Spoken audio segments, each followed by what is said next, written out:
Hi, I'm Caro, and welcome to my kitchen. Today I'm going to be sharing my banana walnut bread recipe. It's fluffy, it's walnutty, and has just the right amount of sweetness. This banana bread recipe is dangerously good.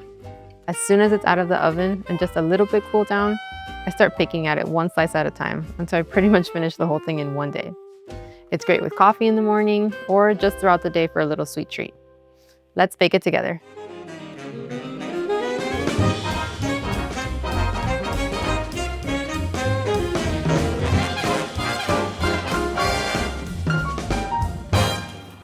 First thing I start with is prepping my baking dish. I like to line it with parchment paper to make it really easy to remove from the dish.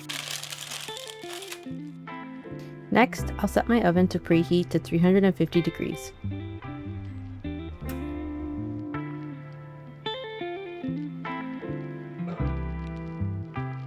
I'm going to use my mixer for this recipe, but if you don't have one, you can mix all the ingredients by hand in a bowl with just a whisk.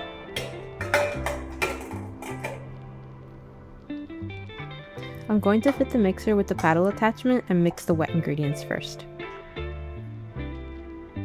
I'll start with 1 stick of butter and mixing it for a minute or two until it is all softened. Then I'll add half a cup of brown sugar and half a cup of white sugar.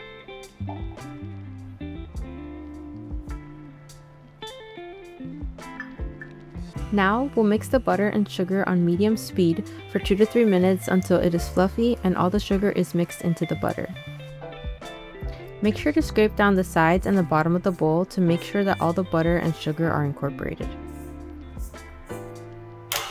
I'll mix it for a few more seconds until it all looks well incorporated. Do you know what the secret ingredient is to this channel? You guys hitting like and subscribe. And thanks, you guys are the best. Next, we'll add the 2 eggs in. I like to crack them one by one into a separate bowl just in case any eggshells fall in. And on the second egg, a piece of eggshell did fall in, which is why I like doing this trick. It's so much easier to fish them out of the bowl than it is from the mixer. And the easiest way to remove the shell is to use one of the big pieces of the shell to scoop them out. Next, we'll add in the 1 teaspoon of vanilla bean paste. If you don't have this, you can also use vanilla extract. Now we'll mix in the eggs and the vanilla into the sugar and the butter until it's all incorporated and smooth. Again, here we're going to go ahead and scrape down the sides of the bowl just to make sure that anything on the bottom and the sides that hasn't been mixed in gets incorporated well. Next, we'll take the 3 bananas and mash them with the back of a fork until they are really broken down, and then we'll add them to the mixer. And now I'll just give that a quick mix before adding in the dry ingredients.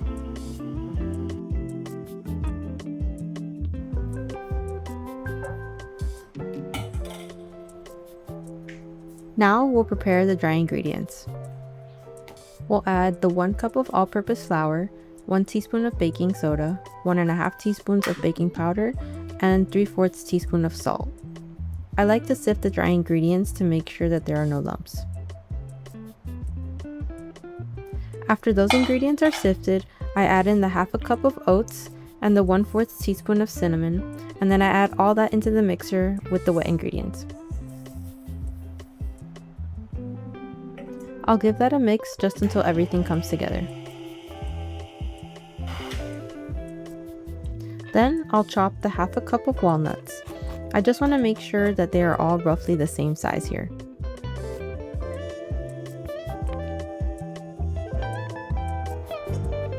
Last thing we'll do is add the half a cup of sour cream and the walnuts. We're going to go ahead and fold it in by hand with a spatula until you don't see any more streaks of sour cream in the mix. From there, we'll place the batter into the lined baking dish.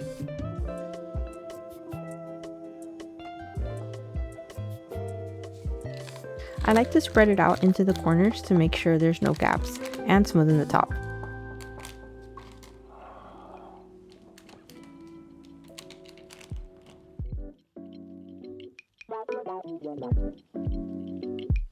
Then we'll bake it in the oven for about 45 minutes.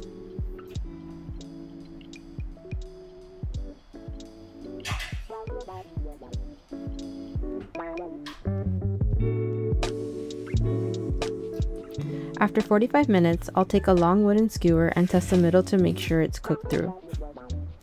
All ovens are a little bit different, so if yours needs a little bit longer, just add some time until the wooden skewer comes out clean. Once it's done baking, I do usually let it sit on the counter for about 20 minutes just to cool down. This is just to help it firm up so we can take it out of the dish and slice it.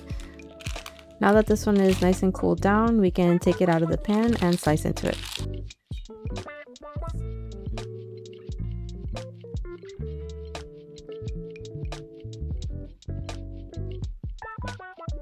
Wow, it's still a little warm and so delicious.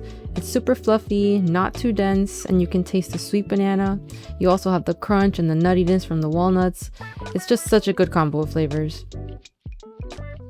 Guys, let me know if you go ahead and try this recipe out. I'd love to hear what you guys think about it. And please don't forget to like and subscribe, and I'll see you guys in the next one.